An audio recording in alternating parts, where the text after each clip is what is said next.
La guerre d'indépendance espagnole opposa le royaume des Bourbons, le royaume du Portugal, le Royaume-Uni à la France du Premier Empire dans le contexte des guerres napoléoniennes entre 1808 et 1814.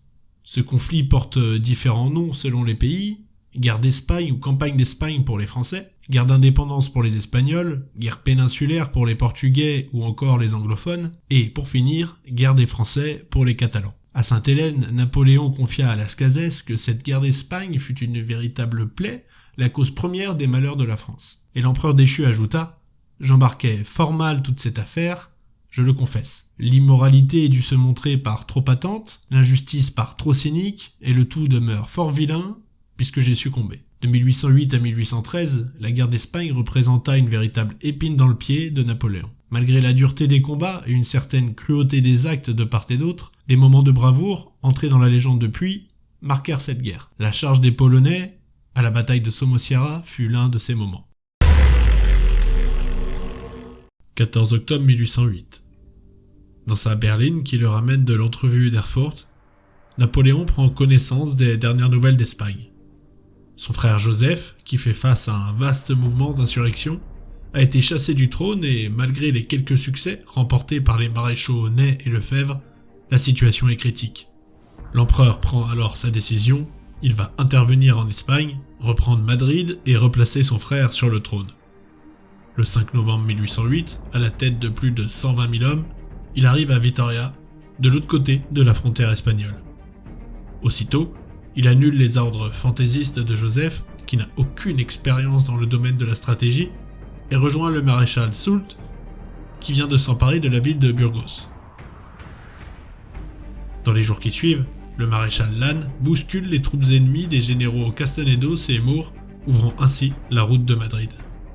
Napoléon se dirige donc vers Madrid, mais la route menant à la capitale passe par l'étroit défilé de Somosierra, gardé par 8 000 à 13 000 Espagnols, commandé par le général Benito de San Juan et soutenu par une artillerie de 16 canons, bien décidé à empêcher les Français d'aller plus loin. Le général espagnol a soigneusement positionné ses batteries le long de la route qui mène au sommet du col. 2 canons sur chacun des 3 premiers coudes et 10 devant le village de Somosierra, à 1400 mètres d'altitude. S'il veut prendre Madrid, Napoléon n'a qu'une seule option: forcer le passage. Le col de Somosierra, qui culmine à 1435 mètres d'altitude, se situe près de Madrid, à environ 80 km. C'est un des 2 cols obligés sur les monts de Guadarrama, et c'est aussi un des rares passages en venant du nord de l'Espagne pour se rendre dans la capitale. Le chemin qui mène au col est sinueux, long et étroit de 2,5 km et d'environ 10 mètres de large avec un dénivelé de 300 mètres sur le dernier kilomètre. Le passage est fait de 4 coudes qui se trouvent entre un pont en pierre sous lequel coule un ruisseau et le col. Au sommet, on y trouve une chapelle, ainsi que, légèrement éloigné du col, un petit village, Somosierra, avec une église. Le paysage est stérile, désert et rocailleux. Au départ du pont, sur chaque côté du chemin, le terrain reste encore praticable jusqu'au milieu du passage. Puis des rochers, des murets, des arbustes empêchent le débordement des 2 côtés, jusqu'en haut tout en se rétrécissant pour finir sur le plateau. Il est 9h du matin, en ce 30 novembre 1808, lorsque les premières troupes françaises prennent position à l'entrée du col de la Somosierra. Il s'agit de la division d'infanterie du général Ruffin, qui, couverte par l'artillerie de Sénarmont, se met aussitôt en marche vers le col à travers un épais brouillard. Bien vite, les soldats français se heurtent aux fantassins espagnols abrités derrière les rochers qui précèdent le défilé et, malgré l'arrivée de renforts, ils refluent vers la vallée. Le brouillard donne un avantage sérieux aux troupes espagnoles, puisque les Français semblent piétiner sous les tirs de l'ennemi retranchés derrière les rochers. Et en principe, une telle position donne de sérieuses chances aux Espagnols. À 11h, Napoléon arrive sur les lieux, suivi de près par les 250 hommes du 3e escadron du 1er chevau-léger polonais du chef d'escadron Kosietulski. L'empereur, constatant l'impuissance de son infanterie face aux retranchements espagnols, se tourne alors vers son officier de service et lui dit « Enlevez-moi ça au galop !» Le chef d'escadron range ses cavaliers des 3e et 7e compagnies en colonne par 4 devant le chemin un peu avant le mont en pierre et ordonne la charge. Sabre au clair, l'étroitesse du chemin ne permettant pas de présenter un front de cavaliers plus étendu. Cet ensemble va charger pour la première fois devant l'empereur, et nos jeunes cavaliers sont impatients de montrer leur ardeur.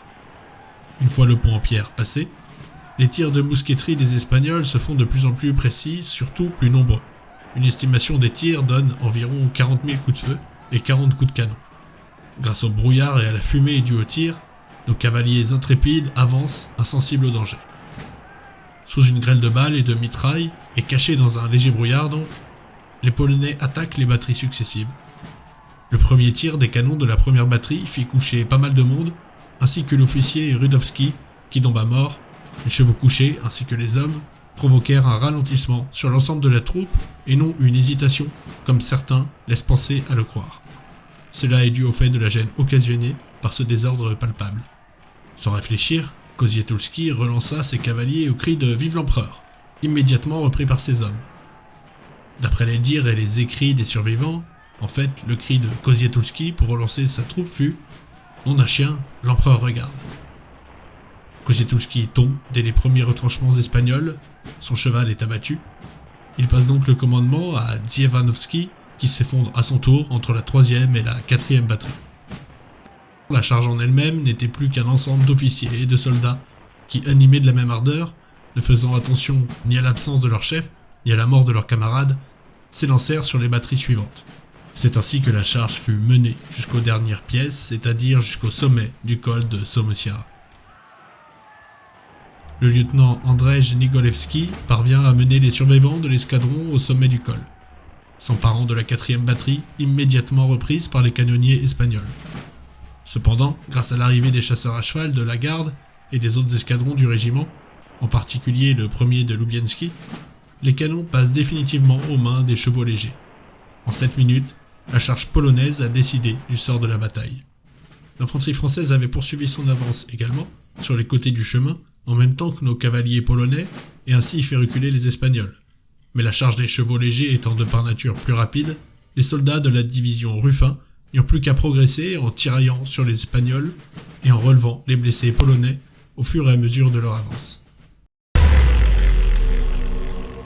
Le 6 avril 1807, Napoléon publia, depuis le château de Fickenstein, un décret ordonnant la création ou la formation d'un régiment de chevaux légers polonais à effectif théorique de 1000 hommes, eux-mêmes répartis en 4 escadrons de 250 hommes, eux-mêmes divisés en 2 compagnies de 125 hommes, comprenant 5 pelotons chacune. À ceci s'ajouta les 32 hommes de l'état-major. Ce régiment ne recrute que des hommes âgés entre 18 et 40 ans, issus de familles aisées et de familles de propriétaires. De fait, à sa création, ce régiment ne comprend quasiment que des nobles qui doivent payer à leurs frais leur équipement. Mais l'administration peut tout de même faire une avance sur ces frais et se rembourser de l'ordre de 25 centimes sur la solde journalière. Au fur et à mesure de leur organisation, ce régiment, ses troupes, se dirigent vers Chantilly, puis vers l'Espagne où il renforce les troupes d'occupation. Le colonel Krasinski et un détachement de chevaux légers polonais se trouvent à Madrid lors du soulèvement du Dos Mayo le 2 mai 1808. Grâce à la correspondance du lieutenant Nigolewski, nous connaissons leur tenue lors de la charge de Somosiara. La tenue de nos chevaux légers polonais était celle de campagne avec la chapchka, recouverte d'une toile cirée noire et sans lance. En 1809, ils sont les premiers cavaliers de la garde impériale à être dotés de la lance et deviennent alors les lanciers polonais. Ils sont également l'un des 4 régiments de la cavalerie de la garde à fournir chaque jour un escadron de service pour la protection de l'empereur. Le régiment participe ensuite à la campagne de Russie, où les lanciers sont particulièrement redoutés par les Cosaques qu'ils affrontent notamment à Gorodnia, en dégageant Napoléon et son état-major d'une attaque. Seuls 437 cavaliers survivent à la retraite pour prendre part aux campagnes d'Allemagne et de France, où ils font brigade avec les lanciers rouges de la garde impériale. Après l'abdication de l'empereur, la quasi-totalité du corps regagne la Pologne, à l'exception d'un escadron sous le commandant de Germanowski, qui accompagne Napoléon sur l'île d'Elbe et charge aux côtés des lanciers rouges à Waterloo. Cet escadron est définitivement dissous le 1er octobre 1815. Derniers soldats étrangers à combattre au sein de la Grande Armée, les lanciers polonais de la garde sont fidèles à l'empereur pendant toute la durée de l'épopée napoléonienne et leur charge à Somosiara, considérée comme l'un des meilleurs faits d'armes de la cavalerie. Le régiment perd ce jour-là 7 officiers. Tués, avec les lieutenants Krzyżanowski, Rudowski et Rowicki, mortellement blessé avec le capitaine Dziwanowski, ou blessé avec le chef d'escadron Kozietulski, le capitaine Krasinski et le lieutenant Nigolewski, ainsi que 50 sous-officiers et soldats tués ou blessés. Les futurs lanciers polonais accomplissent à Somosierra l'un des plus beaux faits d'armes de la cavalerie, un exploit salué par les soldats de la Grande Armée. Le lendemain, à Buitrago, l'empereur remet 16 croix de la Légion d'honneur aux chevaux légers et les salue en ces termes. « Vous êtes dignes de ma vieille garde ? Honneur aux braves des braves. » Je conclurai par la marque de respect d'un ancien grand ennemi de la France, ou plutôt à ce moment-là un futur grand ennemi de la France, lorsque des élèves de l'armée berlinoise discutaient de cette charge de Somosierra et du courage éventuel des Polonais, en présence du chancelier Bismarck. Certains d'entre eux, qui haïssaient les Polonais, tentaient d'expliquer ce moment ou cet acte de bravoure par le fait que leurs chevaux se seraient emballés. C'est alors que Bismarck, les détestant tout autant, fit tout de même preuve d'une assez grande sagesse en déclarant « Messieurs, il est très possible que leurs chevaux se soient emballés. Mais lorsque ces chevaux sont montés par des pleutres, ils s'emballent vers l'arrière. Mais lorsqu'ils sont montés par des braves, ils s'emballent vers l'avant, vers l'ennemi. »